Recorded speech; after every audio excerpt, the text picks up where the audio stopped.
All right, Bucci, welcome to the Thanks show. so much for having me. So You, happy to be here with you. I know you're officially our first second time guest. Oh, exciting. I That's know that's an honor. it is. I'm so excited. Well, today we're chatting all things your brand new book followed, which I received like 3 days ago, and I read the entire thing cover to cover.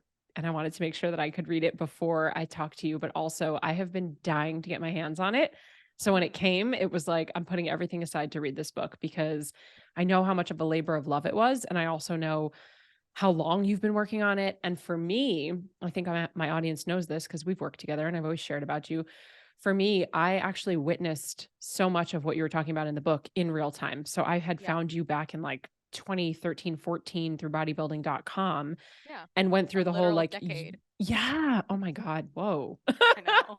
But 2023 now. yeah, like went through the whole like YouTube era and then the Instagram thing. And then when you were working with Lewis and then I started working with you and I felt like I was a part of the journey. And so to be able to read in the Sure. book what you really were going through and how you were navigating it was so, so special. So I'm really excited to dive into the book today. I took a bunch of notes and I want to chat all about it. So first and foremost, congratulations. Like what a feat. Thank you. Thank What a you so feat. much. I really appreciate it. It's Yeah. been so fun to have people actually get their hands on it and read it. And like I think the coolest thing about this specific book is that it feels like it's everybody's book and not just mine. And I know sometimes books can be great for entrepreneurs to expand their business. And I remember when I first had this idea for this book, and a lot of people talked about it, using a book to expand their business. And I was like, this isn't like exactly like what would expand my business. It's not business coaching, it's not social media coaching. It's kind of this like weird blend of psychology and like kind of a stamp on the generation of people that grew up with social media and just how everything has changed in the world as a result of that. And I was like, this isn't really like a business expandy book. I think what I came to when I was figuring out why I really was excited about this idea is that it just feels like a contribution to society at large of like, we all need this. Everyone can relate to this. These are all the conversations that content creators are having behind the scenes in their masterminds and just in their own personal process. And there's not really something to solidify that out in the world. And how many millions of people are content creators nowadays? Like, it's Yeah. time.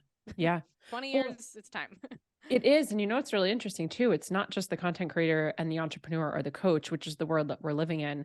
When I think back to my students when I was a teacher, so you're 10 years younger than me. I didn't grow up with Yeah. social media. And then I Yeah. look at you and I look at my students that I used to teach, and they absolutely did grow up with social media. And I'm like, this is a book that they need too. Even if they're not a 100%. content creator or trying to monetize, they're all Yeah. on it. And so, how do Yeah. you navigate things like, if you do go viral, or how do you navigate haters or trolls or negative comments or just being sort of in that public eye? And also, how do you navigate your own feed? Because you're ultimately curating what you see. And I think a lot of times we forget that we actually are the ones who are in control of curating what we see. Yeah, absolutely. Like there's so many things that we see on social media every single day, and it feels like it this is like the whole book. Like it's this hard to grasp thing because you're in your own little bubble and you're in your own little space and you're like, who am I to write this thing or that thing? And you think you're insignificant. I was just listening to some amazing Alan Watts this morning during my Mm. workout. I love the Alan Watts, like the philosopher. I love the EDM music that has Alan Watts in Yes. the background. It's like so good. And he was just talking about how we are not this thing that is like perceiving the universe. We are an extremely important part of crafting the universe as well. And I was like, oh, that's exactly, perfect for followed and content creators because we are a part of crafting the universe that we see online. And we actually, when we are, figuring out, there's another TikTok that I saw today. I forget the person who was making it. I'll have to kind of go back and look, and maybe I'll link it to you. But they were talking about how to not just do the things that everybody else is doing, but to do the exact. No, they were saying don't become. They were talking about becoming the only one Mm. versus one that's doing a bunch of other things, like not the best, become the only. That's what they were saying. Don't become the best, become the only.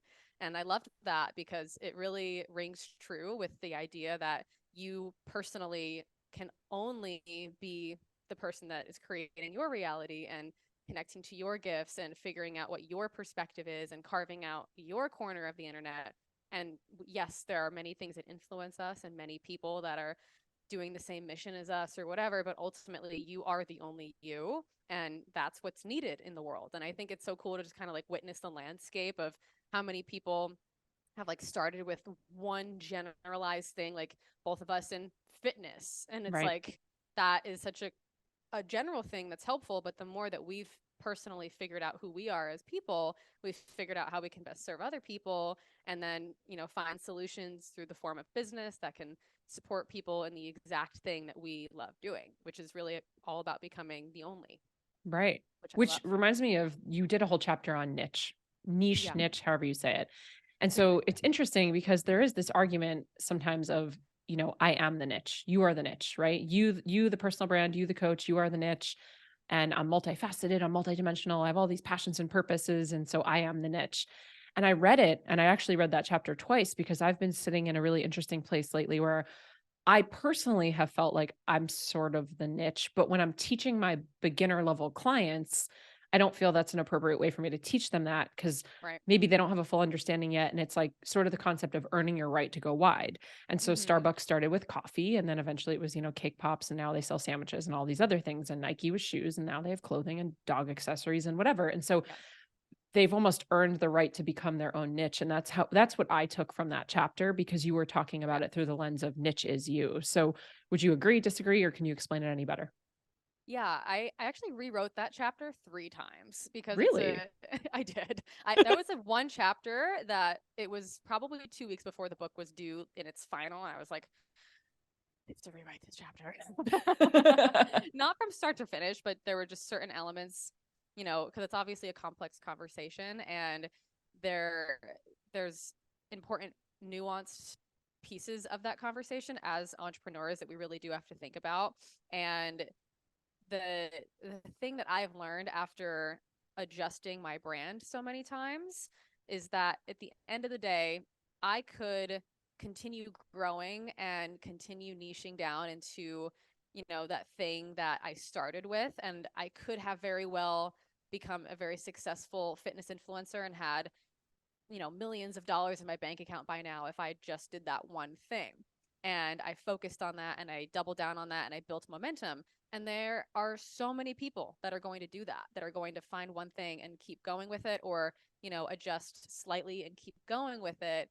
And ultimately, if I had done that, I would have been at the top of a hill that I didn't really want to be on. Mm. So, for the purpose of understanding self awareness and self expression and authenticity, it's helpful to understand like ultimately business is different than your brand, which is different than who you are as a person. And those three things all work simultaneously together.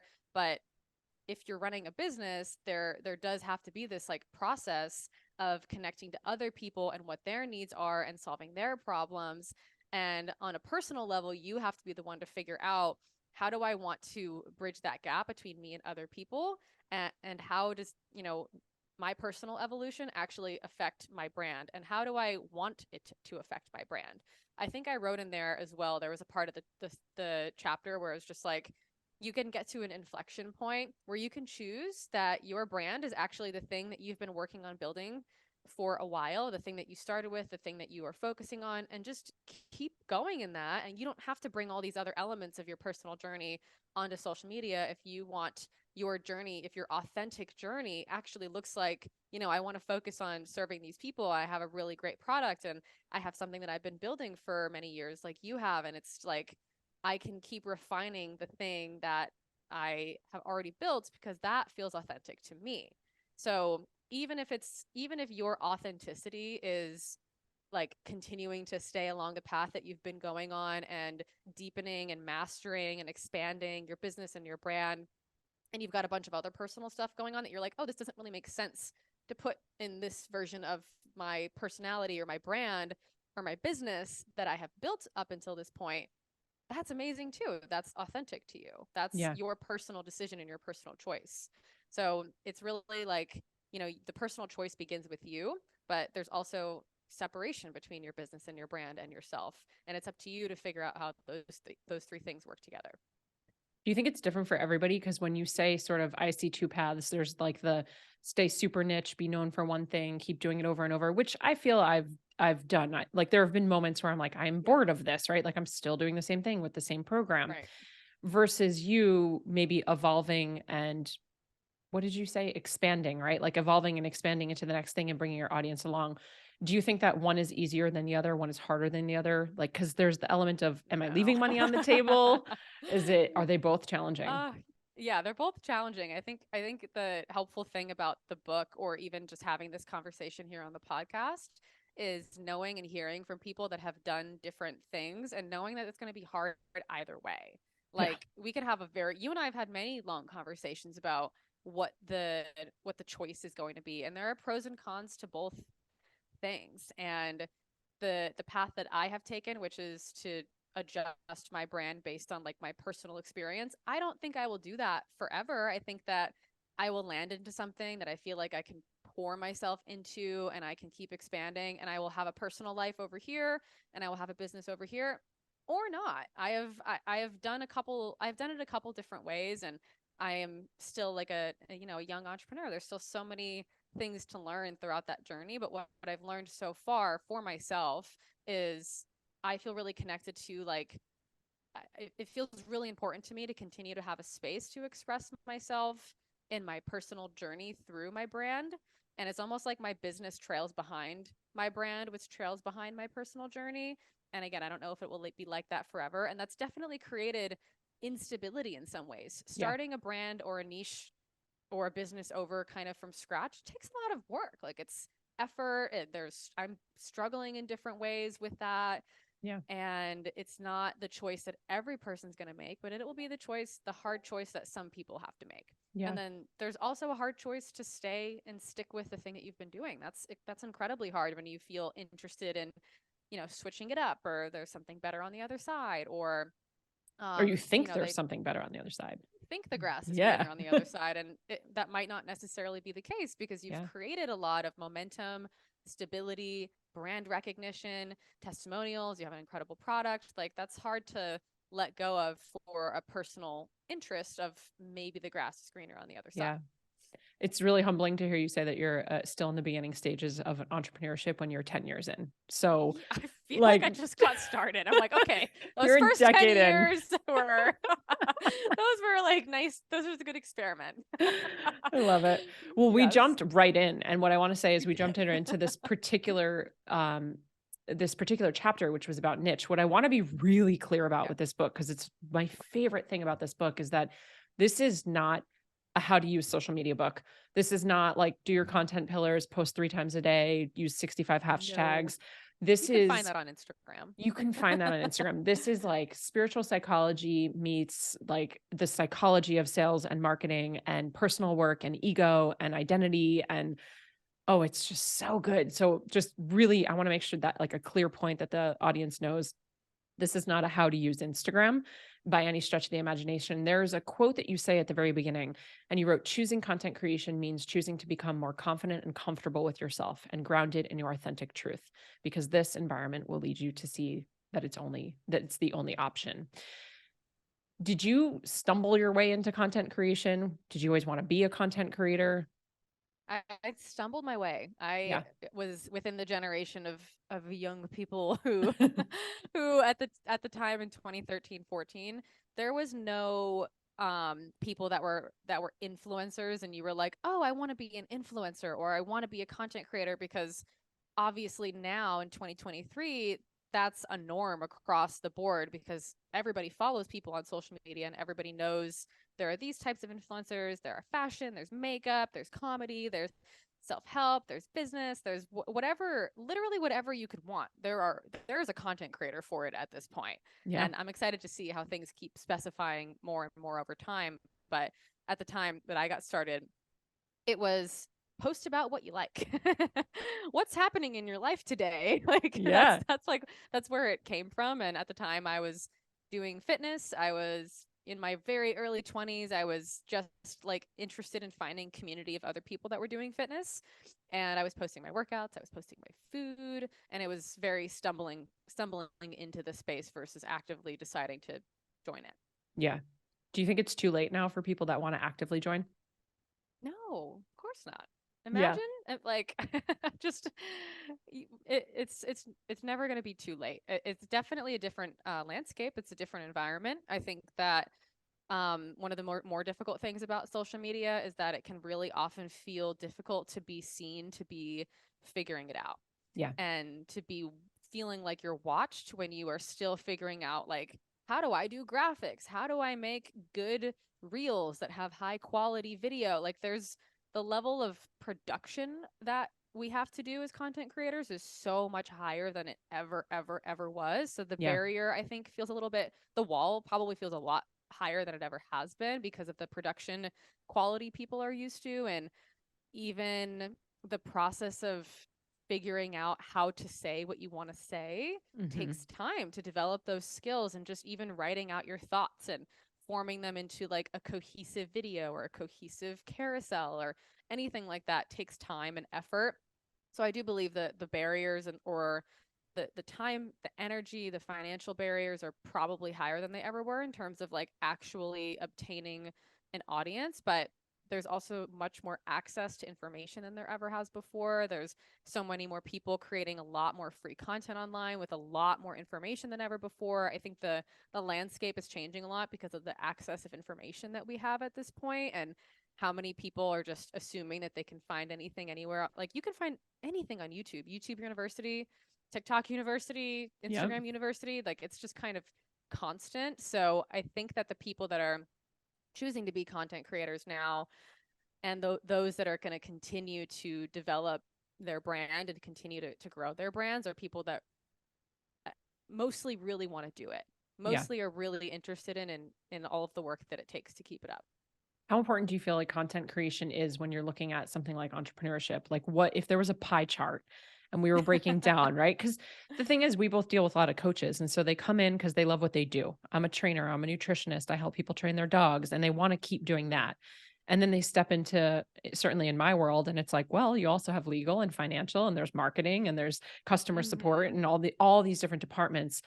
What piece of the pie is like, do you have to be okay with content creation if you're going to be running a business nowadays? I feel like you do to a certain extent.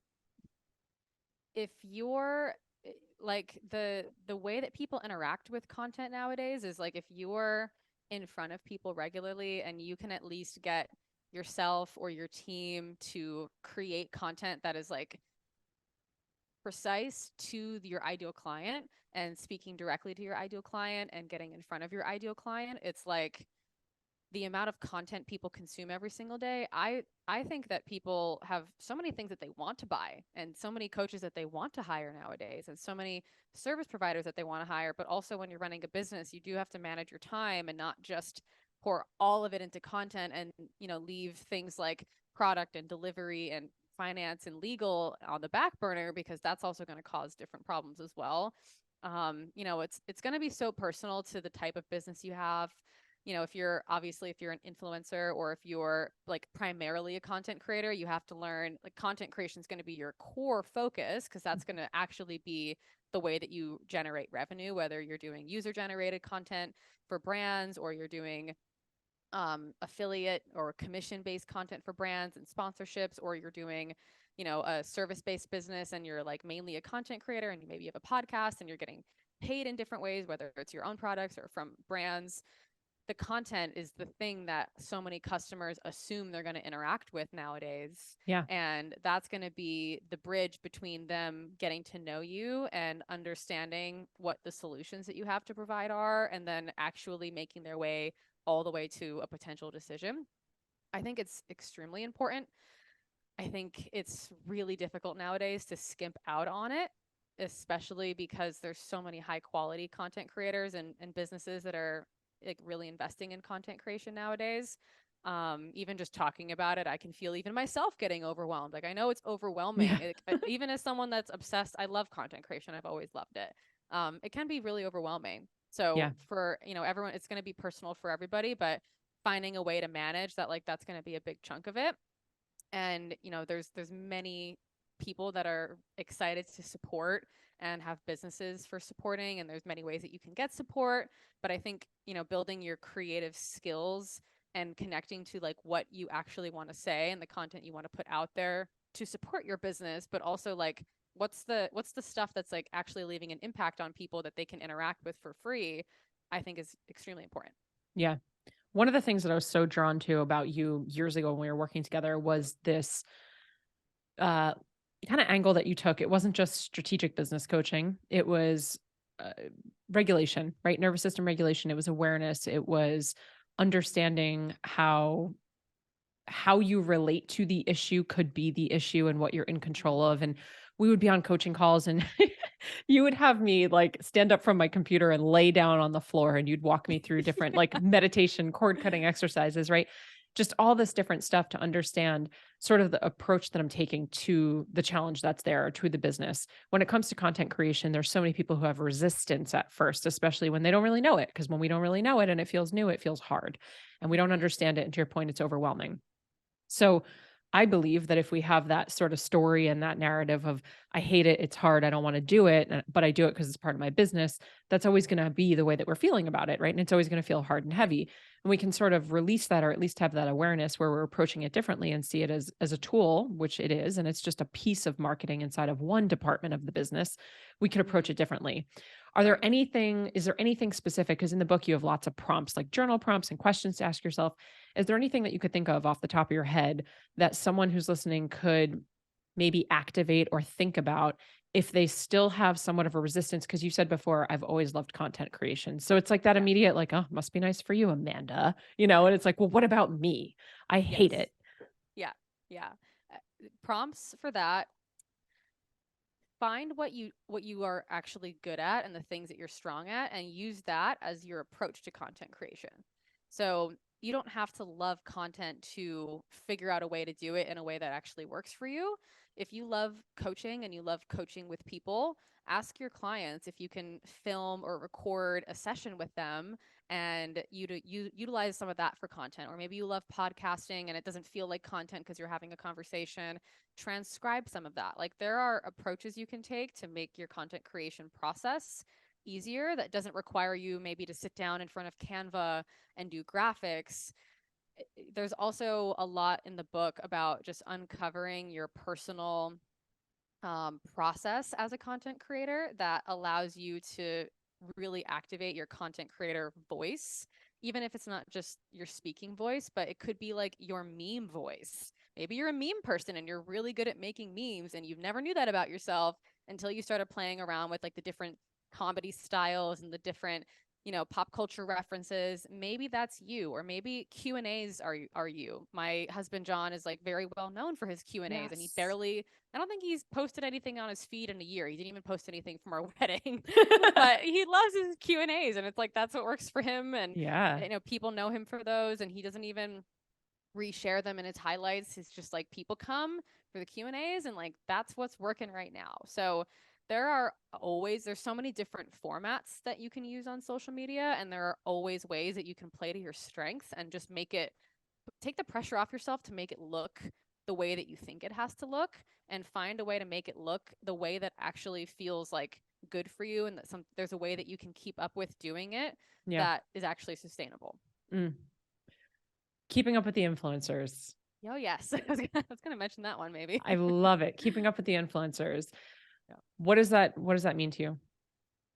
Keeping up with the influencers is this feeling content creators all have in their different arenas of social media, that there's this pinnacle type of avatar or persona of what the pinnacle of that industry looks like. And it feels like we constantly have to match ourselves to that to be successful. And that whoever that person is, like whether it's the fitness influencer or YouTuber that makes multiple videos every week, and behind the scenes they actually have like a video production team and like a bunch of employees in their business or whatever, or it's the extremely successful entrepreneur, and again they also may have had their own journey of doing so many twists and turns to ultimately really finding what works for them, and we often obviously compare ourselves to that. Yeah. And it's this like very underlying experience as a content creator where you often don't notice it, but if you're in that stage where you're building, you're figuring yourself out, you're figuring your voice out, and you're following people for inspiration, there can be this unconscious experience that gets kind of installed or like, seeps into our subconscious in a way where if we're not doing it that way, then we're not doing it good enough, or Mm. we're not doing it in the way that it's supposed to be done, or we're, obviously extremely different from where they are. And ultimately that is a reason to quit, or a reason to not want to do it, or a reason to, feel poorly about ourselves. Yeah. So that whole chapter is really talking about letting go of the expectation that you are placing on yourself for how it's supposed to look. Yeah. And that's the funny thing about social media as well, is because it's literally a blank canvas. It is blank. Like, if we don't make any meaning about it, it just is what it is. Right. But we like place our consciousness into this platform, and we make meaning out of so many things based on how we feel about ourselves. Yeah. So if we're pedestalizing some influencer or some content creator or some entrepreneur for the way they do it, and we're comparing and we feel not good enough, of course there's going to be the constant, salt on the wound every time we open social media and see that. But it's up to us ultimately to take responsibility for our experience of social media and how we feel about ourselves while we're on it. And if we're an entrepreneur and you're going to be making content and it is an important part of your business, it is imperative to feel like safe and healthy and supported, and like you can enjoy the space and not feel like it's constantly beating you down in that kind of way. Yeah. So it's just it's a chapter about like letting go of expectations and unnecessary pressures you're placing on yourself. And of course there's going to be those external pressures and expectations, but so much of it we really do it to ourselves, and there's ways to release that. Yeah. Well, it's interesting too, because with the expectation when you're following and sort of scrolling for inspiration, as we've all done, Right. the other side of it is that sometimes you get caught in the like, oh man, I wanted to say that, or that's a really good thing to say. Now I feel like I Right. can't because I don't want to be copying this person. Right. I feel like there's this gray area between, and for the record, Amanda went to spiritual psychology school. Like, you've done so many different certifications. You have so many different resources when it comes to talking about this stuff. You're not just a content creator who's speaking from experience. You have so much knowledge and education around all of this. So there's this kind of gray area between permission to unfollow or mute Yeah. because I'm choosing what I want to see. And if I don't want to see that or it's triggering, but then at what point is it, am I avoiding? Do you know what I'm saying? Like, do you know what I'm Yes. asking? It's like, 100%. it's healthy Yeah. for me to like mute and remove, but also am I just avoiding, and should I be navigating it and handling it? Yeah, yeah, and that's a super important line to delineate between, because if you are looking at social media through the lens of a personal development journey, you can pay attention to the things that are activating for me, are helpful mirrors for me to see where I have stuff that I could be working on. The thing about healing, the thing about things that you could be working on, is that stuff requires energy. And you could totally see something that you need to work on and be like, oh, I could probably work on how this person is mirroring back to me that I'm not good enough, or they're doing it way better. How could I ever say those things? And you can see that and not need to look at it every single day in order to be reminded. Right. You could see it and you can be like, oh, I'm having a thing. This is bringing up something for me. This is activating something inside of myself that's important for me to be aware of, but I could still mute them, unfollow them, and keep it in my awareness, but not have it like, if it's actually taking a lot of mental and emotional labor every single day, every time you see their content, and it's actually distracting or taking away from your personal process of, even if it's just scrolling and like trying to relax your mind, even though that obviously isn't Yeah. relaxing your mind, and we all know that, we all understand, but it doesn't have to take so much energy from you every single day. And I think Yeah. that that's the important thing. Like, same thing with any kind of relationship healing. You could be like, okay, this thing activates me and like I have to work through it, but you still don't need to deal with it every single day in order to be reminded that you have some stuff to work through.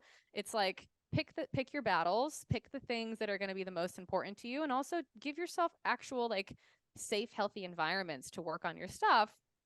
And if you are aware, or you have some sort of awareness that you tend to avoid certain things, that might be a reason to keep following that person and like have that reminder on. And that's going to be a very self-aware thing to do. Yeah. Yeah. Right? Like, this book is a great tool to remind you, like, everything's a mirror on social media. It's going to, bring up a lot of awarenesses of stuff you have to work on, but that doesn't not mean you got to do all of that next week, Yeah. like give yourself like real space, because we all have plenty to do. Yeah. And it's going to be a helpful thing to work on. But even oftentimes, even having the awareness of something can work itself out in your subconscious, kind of in the background as you're doing your process. Yep. Obviously there are some deeper things that you need to do more actively, but that's my take on that little Yeah. line there, because it's a nice one to dance, but it's important to keep yourself in a healthy environment as well. Yeah, absolutely. What's your personal perception when someone's following 0 people? It's an interesting question. I I always look at that and I'm like, that sounds like it would be so nice. Right? Like, I can't imagine doing that. However, I think I've thought of that because I've had a couple of friends be like, I unfollowed everybody, and I'm like, that's actually sounds really like a big relief. And then I notice all my attachments to the people that I follow, and I'm like, I want to keep up with this person, and I feel like this person is giving me this thing. But then when you take a social media detox or a break from social media for a couple days, you're reminded, like, oh, I don't have to be in so many people's energies every single day. Yeah. It is wildly unnecessary and oftentimes debilitating to experience so many people's energies and their thoughts and their well-crafted messages every single day when you're Yeah. also trying to craft your own messages. So Mhm. I don't judge it at all. I think it's great. More power to you. Sometimes I wish I could do it. Maybe I will one day, but I feel attached to the people I follow. I don't think I want to do the work to go find all of my friends again. I know I for don't know. me, yeah, totally. When I started this new account, I was like, all right, for the first 30 days, I'm going to follow 0 people and I'm going to see how it feels. Yeah. Yeah. And How'd it it would, but feel? it was bizarre, not because I Yeah. didn't know what was going on. It was more for Doesn't me, Instagram show you a bunch of shit anyway? that it does, and that's what I Yeah. didn't like because it was showing me random stuff, but I wasn't engaging on the random stuff, so it was just showing me Right. stuff I didn't wanna see, and then I also just felt, for me, it's really important that I follow my clients at least while we're in the container together where I'm Right. auditing them and stuff like that, and so it just felt strange to be following Yeah. 0 people, but I was Yeah. very mindful with who I did start following on this account because it was a clean slate for me, Yeah. and it 100%. was yeah, it was Which so is helpful. nice. Mm-hmm. Yeah, Yeah. it really Yeah. was. But it is always interesting. All right, let's talk about the issue and how you relate to the issue. So, Yes. I am sure, I know from knowing you, that you've experienced um not nice things on the internet, right? Not Whether that's nice. cancel culture or just trolls or haters or critics, which I thought was so fascinating that you differentiated the 3. So if we could break that down Yeah. too, that'd be fun. But when you are receiving a troll or a hater or a critic or just judgment, I don't want to say how do you navigate it, how do you handle it, because there's so many layers to that. But can you talk for a second about what the process was for you to get to the place of, oh, how I relate to the issue could be the issue rather than finger pointing at externally at the issue? Right. Yeah. So in the first, my initial strategy for navigating people online that had things to say about me that I didn't like, that I felt activated by, When was my the first first, time? oh, it was very early days. It must have been like 2015. It was definitely YouTube. Yeah. People on YouTube are less nice, I Yeah. think, in my experience. Because I think you also on YouTube, me anyway, I offered a lot more of my like personal self on YouTube because I was making vlog videos and I was basically carrying a camera around sharing my life. It was kind of like Instagram stories on steroids, but just a lot more personal, a lot more time, 15, 20-minute, 30-minute long videos and showing my home and like lots of things. So my first ever strategy was I'm going to convince them to like me. And it went in line with my fawning pattern, my survival pattern from my own upbringing in childhood, which was very rooted in people pleasing and having a hard time with people not liking me and trying to get them to like me and trying to do all of the things to get their approval and to get them to like me. So my strategy was I will just message them back and forth and like explain myself over and over and over again. And obviously that didn't work. It was very distressing. I was trying to have conversations with people that I didn't know what their values were. I didn't know what their personal life experience was. And so many of them really didn't want to understand me. There was a few that did, that I was like, okay, I got that one on my side. But how much emotional labor did I spend, and how much mental and emotional energy did I spend caring about this? Now, 2023 me, I spend such little emotional energy on certain people because I have built over time, and I'll kind of walk through it. I've built over time so much more confidence in the parts of me that I felt people were judging, because I didn't know how to process those parts of me myself. There were Do some you find things, that with that there have been less trolls and haters? yes, there have certainly been less trolls and haters in the later years, because there's so many more things that I feel so clear within myself about, that you know, I know how to handle me. Like, I know how to process me. I know the places that I still have insecurities, and I own those. I know the places that I feel clear in my integrity, and I feel clear about my values and how I choose to navigate something. But so much of that has been because I've had feedback.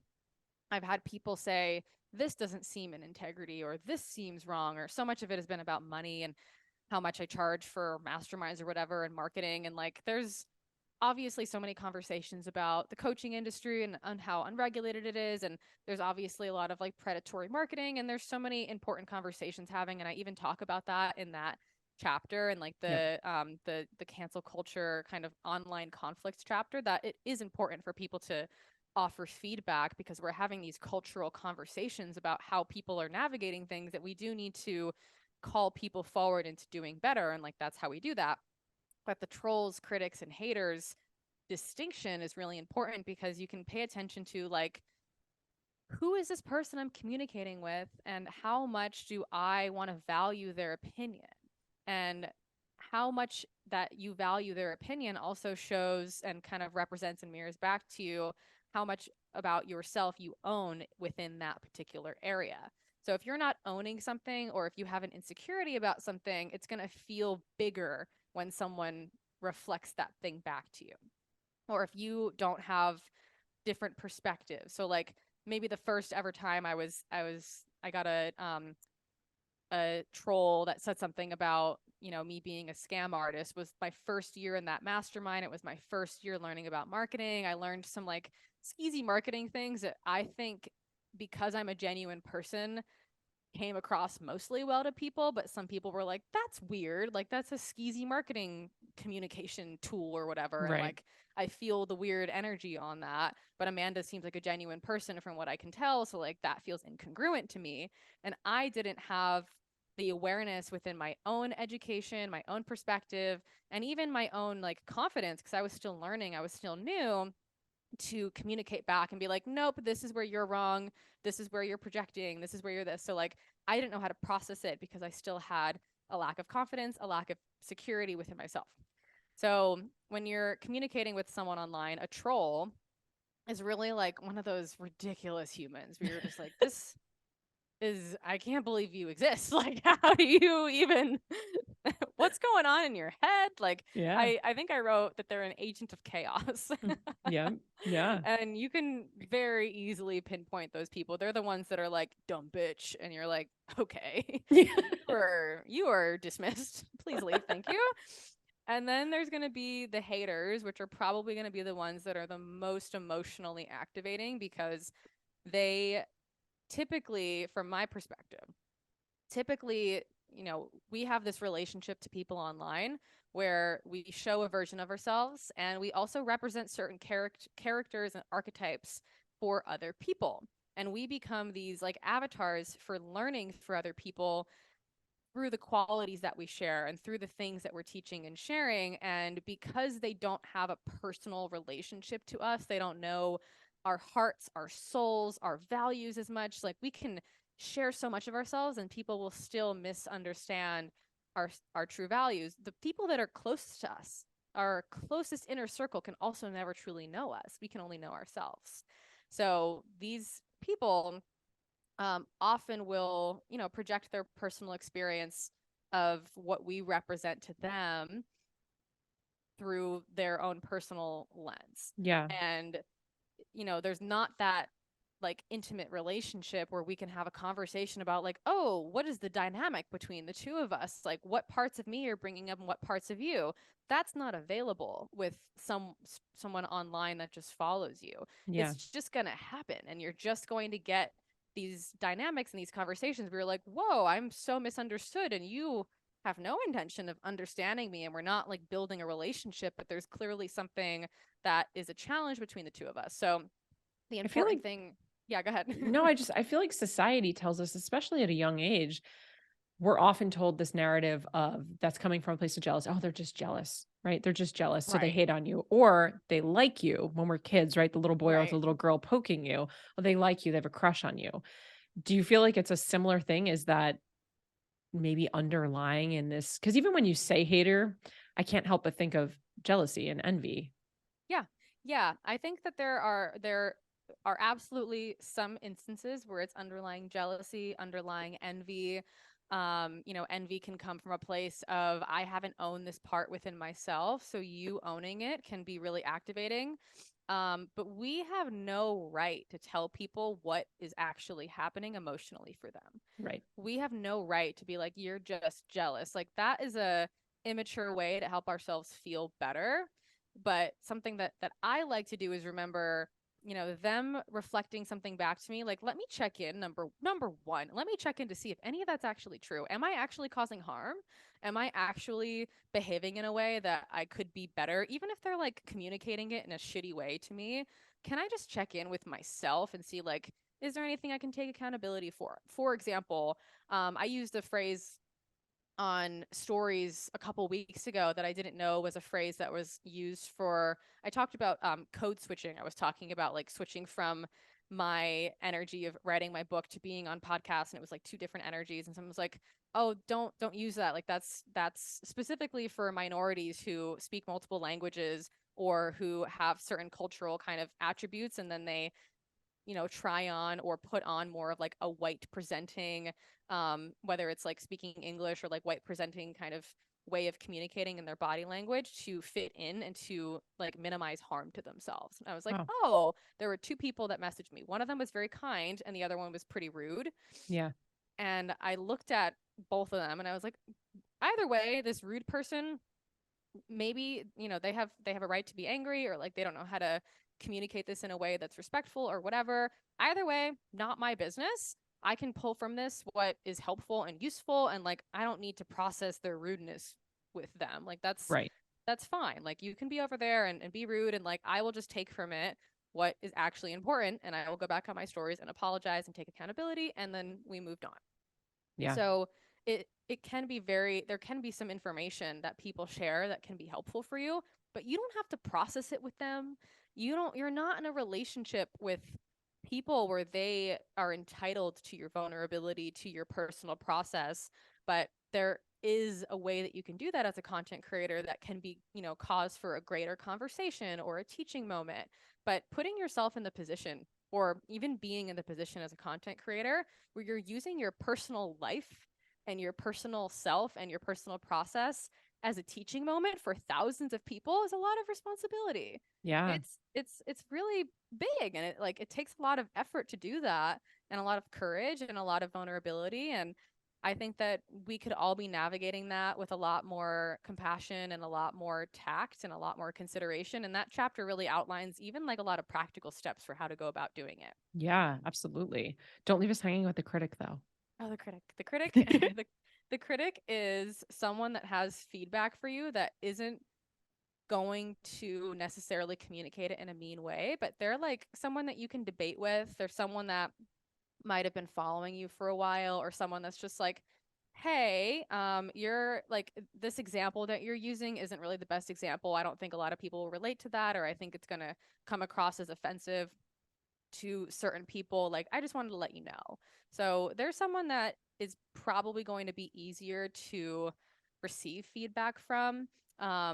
Again, they might not communicate it in the best way, or you might feel activated by it, but they're at least being respectful. They're at least being like considerate of the fact that you're a human in a certain way. Yeah. And it's going to provide you a much easier mirror for your stuff that you can look at through the Yeah. lens of someone's feedback.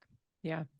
How would you sort of describe, or what do you think the reason is that so many times our audience members feel, what would the word be? Entitled to not just opinions, but they almost have a sense of ownership and entitlement over what it is that you do and share. And so as you evolve, Right. as you expand, as you pivot, they'll not just leave if if they're no longer interested, but sometimes they'll lash out, or they'll have an opinion, or they'll become sort of a hater or a troll or a critic because maybe they are angry or upset or they feel abandoned. Do you sort of have any thoughts around this, guidelines? Because you have pivoted so many times, you've evolved so many times, and I know you've lost followers, and we love that. Like, Yeah. thank you, goodbye, enjoy. You can exit now, like you said. Why do you think we have this weird entitlement thing? Yeah, I think there's it's a like the whole book really does outline this very specific relationship between a content creator and their audience. And it is a new relationship for so many of us to navigate. It's like this one to many experience where you as the content creator can never please everybody that is in your audience because you don't know them. You're not in like think of a one-on-one relationship. Imagine if you were in a one-on-one relationship and you're like, you know what, my intuition is guiding me to like move across the country and like I have to leave my family or I have to leave my friends or I have to go do this thing and like my friend is having a feeling about it or like I'm not texting someone back fast enough and like we deal with so much of that in our like very close interpersonal relationships where there's reciprocity. And when it comes to these social media relationships, it is a different experience because it is one to many. And for the person that's following, it feels like one to one, Right. which is just an interesting dynamic. So, because we often do share so much of ourselves, it's almost like I think the entitlement can come from this feeling of like, well, I'm used to this. This is helping me. This is benefiting me. This is something that, you seem to be offering. And I think people just have a lot of misunderstandings of how to navigate a dynamic with someone that has a following. You And said that so as, beautifully with the one to one to one to many. No, yeah, really, because yeah, it does on the other side of the screen. It feels, and that's what you want it to feel like for them as a right, marketer. You want it to feel like it's a right, one to one. And I recently had a situation where I like to share fashion, and I like to share yeah, like when I'm getting ready to go out in different outfits because I love fashion. And when I do, my story views go through the roof. And it's yeah, this constant feedback of every time I share my clothing, my DMs pop up, like people DM, they love it. They want to know more about it. Why don't I share more? And so it was probably like 2 months ago. I was getting ready to go out and I did like 7 story frames wearing different outfits. mm-hmm, And I said something like, I'm getting such great feedback. Should I share more of this type of stuff? And I woke up to a DM from a woman who she was kind, but it was very abrupt. And it was mm, just like, this is not why I follow you. I do not want to see this type of content. Like, on and on and on. And she had her opinion and she ended up apologizing because it was a little bit abrupt of how she said it. But yeah, it's so interesting because to your point, I'm getting this feedback by so many people. And when I say so many, it's, dozens and dozens of DMs. It's not hundreds, it's right, not thousands, but I'm getting a lot of positive feedback, which could then make me want to go that direction. Not that I'm pivoting to a fashion blogger, right, but it's like, oh, the ego comes in. This feels good. They like this. My engagement's up. My story views are up. This is interesting. I kind of want to lean into this. And then one person can come in with like, what are you doing? You're abandoning me. Don't do this. right, This isn't why I follow you.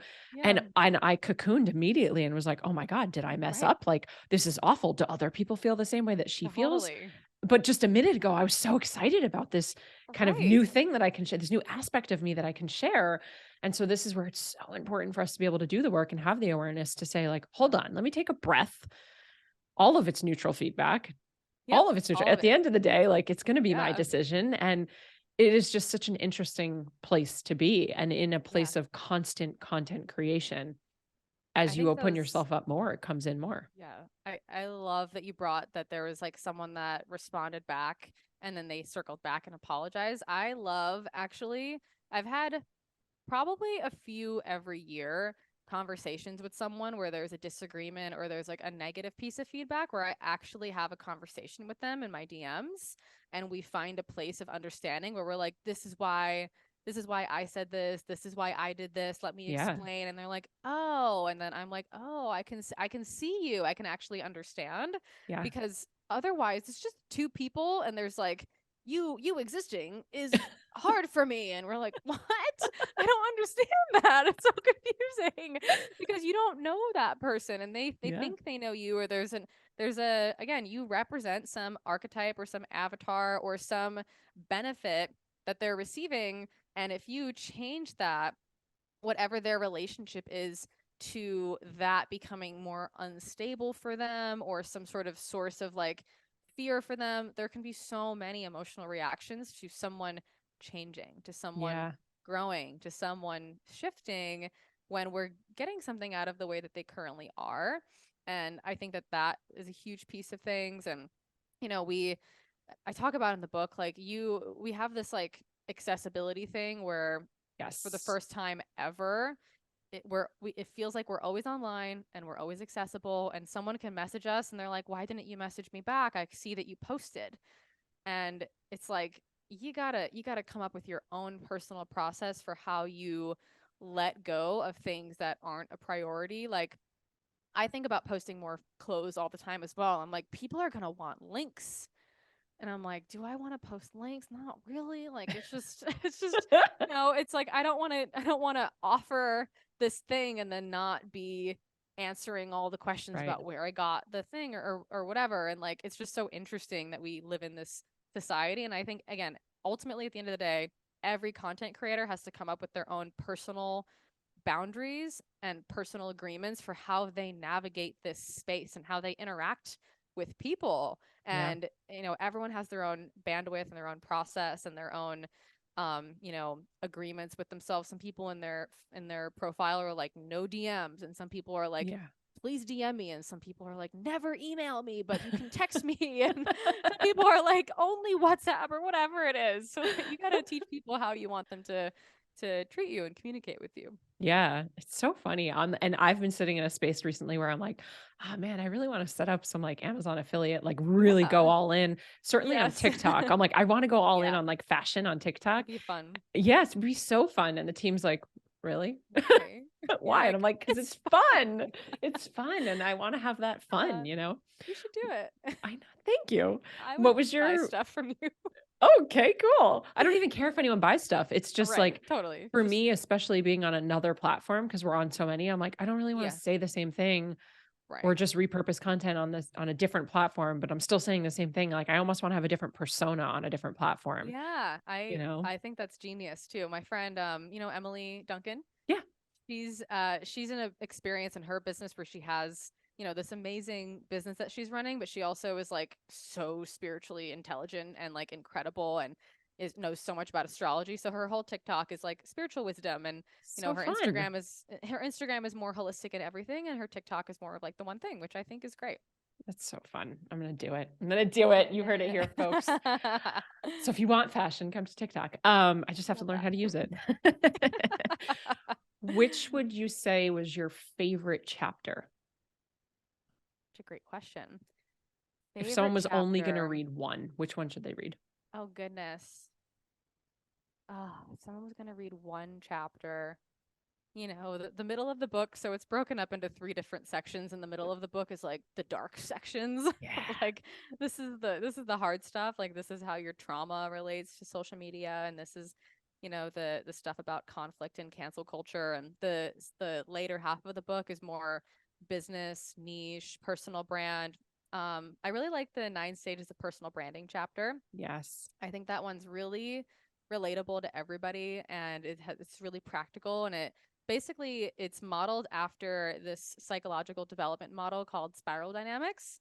And I found this model after I kind of had these 9 stages come to me, and I was like, this is so interesting, because as a brand, you do have this process where you go through multiple different stages of finally evolving into like the fullness of your brand.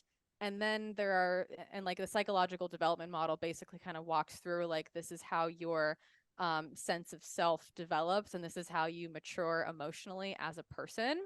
And it mirrors that same process, but it's really cool because people can, number one, pinpoint where they are, which again, I think it's like fun and practical and helpful. And it also lays out, here are the threats of this stage. Here's what can kind of be messy or difficult in this stage, and here's how to move into the next one really seamlessly. But it also, towards the end of the 9 stages, it also talks about how you can get to where you wanted to get, and you can be at the top of the mountain, and then you realize that there's still actually stuff to do there. You can plateau and need to reinvent yourself, and then ultimately recognize that getting to the finality of your personal brand, like, it's never going to be final. Yeah. It's never going to be just this one thing that you do forever. It's gonna evolve with you. Oh, So it's I so really like that good. chapter. I'm like, soundbite that. It's the same thing with messaging. People are like, I haven't figured it out yet. I'm like, no, you never will. You never are supposed You never to. will. Yeah. It's not That's a a fun it's moment. not You're a like, to-do oh, list. okay. Yeah. Yeah, like, you're not going to check it off when you get messaging. It's always going to change and evolve as you do and your clients Mhm. do and society and technology. And yeah. Yeah. How many names did you have for the book? Did you come out right away with Followed?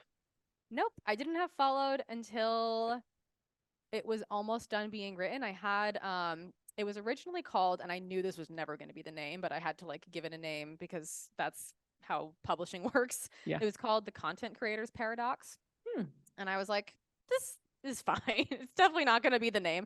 I Yeah. never ever in a million years thought that I would find a name that had a one word book name. I was like, oh, that's so cool for people that have like the one word, like Untamed, and other books that have one word as the title. I was like, that's so cool. That'll never be me. Like, I'm not that creative. And I had this document where I was just like brain dumping, like, here are different book structure titles, and here are different words I think kind of go with social media. And I thought that I had to have content creator in the title somewhere, but I'm glad that there's also subtitles, because I put it in the subtitle, The Yeah. Content Creator's Guide to Being Seen, Facing Judgment, and Building an Authentic Personal Brand. But Followed was so fun once I got there. John was helping me with that, and my friend Julian helped me with that as well. I forget who like finalized it, but there was a few other one words that were flowing through there, and I checked in with a few friends. I was like, what do you think of this? Yeah. And they were like, that's good. I was Yeah. like, I like it. I like it. It's so It's fun. punchy. Yeah, it's so good. What has been the hardest part of the whole journey of writing this book? Becoming the person who could write the book, Mm. which really means a few things. Number one, throughout the book journey, I knew that I was going to be combining psychology with business and social media and branding and self-development. And those 3 categories, like, I also knew that I had to pull in stuff about trauma, and I like really had to get my personal integration of these concepts down, which means like every chapter that I wrote was an opportunity to make sure that I really knew it. And having a book is like, it's final. And any content creator who writes stuff knows this. Every time you write content is an opportunity to master it more. And when you write a book, it's like, this is your chance, Yeah. this is going to be final, and you can't go back and edit it once you submit it. So it's this like even stronger opportunity to really master something. So in the process of writing each of the chapters, I had to really be in my own personal process to make sure that like I had mastered that thing myself, and also could communicate it in a way that was simple, easy to understand. And so much of my own personal process, as in, finally there's also the writer within me, the editor within me as well, and the teacher archetype, I think, is something that I really had to work on developing and strengthening throughout the writing process and the editing process, because so much of it, you see where all your flaws and weaknesses are in terms of how much you know something and how well you can communicate it. Yeah. And the hardest part was just like making sure I really care about how things are communicated, and I really care about how things are received. So I just poured so much into making sure that John had this great question that he coached me with for the end of any chapter or any section was, is this anything? Which basically means, did you make your point? Like, are you saying something useful? Like, Yeah. did you really say? Because like so many times you post on social media, or you start to like draft up a piece of content, and you're like, this isn't really what I want to say. Or like, this is fine, but like, this is not really the exact thing that I think is going to be the most helpful, or the exact story that's the most helpful. So it's just such a mental and emotional and energetic like process of mastery, really. And Yeah. it's hard. It's like it's tough, but it's so fulfilling. Yeah. Like it's And it was a nice. It's long nice to. journey. It was very long. It was like Yeah. probably 2.5, 3 years if I really Yeah. think about the inception of it. Yeah. I Yeah. mean, I remember sitting in my apartment in New York and you were telling me that you were going to start writing a book, and that Yeah. was pre-pandemic. So, Yeah. yeah, Yeah. a long time. You do such a beautiful job in the book of dumbing it down, making it easy to understand, giving practical tips, giving prompts, just so much of that. And one of the things that I love too is just how many examples you give of clients you've worked with, friends you have, and yourself. Yeah. And you're Yeah. so vulnerable and you always have been on the internet. And that's Yeah. why I just love you and adore you so much, because you're so relatable and you're honest. There definitely were times that I was like, I think she's talking about me as a past client. Like, I remember going through this thing, and I'm glad This that she's particular one. bringing it up. I literally could talk about this all day. I want to be mindful of your time. This is gold. The book is incredible. It was such a labor of love. I'm so proud of you. I really am so, so proud of you. And this has Okay. got to get in the hands of everybody. So, my final question for you would be this. So we always end the podcast with the same question, and I'm going to do a variation of it. You open the book by talking about an event that you were sitting at when John took you to an event and you were going to be learning about the process of writing a book. And the man on stage basically said, I want you to turn to the person sitting next to you and I want you to tell them your name and then follow that up with the author. And, for a moment, I don't want to take your story away. You told the story, but you basically hesitated, right? And it's like, whoa, I'm not an author. I haven't written the book yet. I haven't written anything yet. And so, okay, here I go. Like, I'm Amanda, the author, and this is a new identity that I'm going to be stepping into. If you had to play that game with me right now, and it wasn't the author, what would the next identity be? Ooh. I would say Amanda, the spiritual teacher. Yeah. Yeah.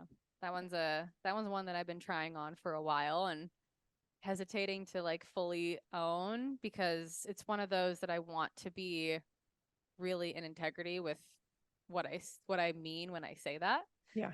And I think with any identity, you want to feel in integrity with owning it, and you want to feel like you actually are that person. And ultimately there's going to be a point where you still don't totally feel like that person, but you are it anyway, and you're like, I already am. It's more about continuing to own it and refine it and harness your skills within that. But that will be my next one.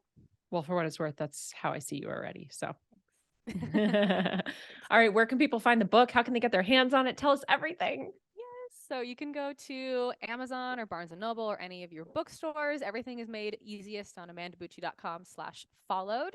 You can also find our Instagram at followed book, and you can find all the updates and fun bonuses and things like that, little excerpts from the book just to stay involved. That is it for Followed Book. There's fun bonuses for anyone who wants to buy more than one copy. You can get access to different masterclasses and vaults of video trainings and even coaching from me or me speaking at your event, depending on what you want and what kind of entrepreneur you are. And that is it. Just go check it out at any local bookstore. Any Amazon is where everyone's gonna go. So go to Amazon. Yeah. Well, I would love to do a giveaway if you're open to it. So I would Yeah. love to gift 10 copies to some of our listeners. All you have to do, I've already bought them. So all you got to Yes, you do, did. I was like, done. All you got to do is head Fun. over to my most recent post, which will be about the book Followed. And you're just going to go into the comments and write the word followed. And I'll put you into a pool and I'll be picking 10 winners to personally hand those books out to and mail them to you, because we really do. We got to get this book into the hands of more people. Amazing. Thank you Yeah. so much. That's so Yeah. nice. You're Of so good course. with connecting with your community. I love that I about love you. it. I love you so much. I'm so grateful for you. I love you too, babe. Thanks for As having me. always, friends, cheers to your evolution.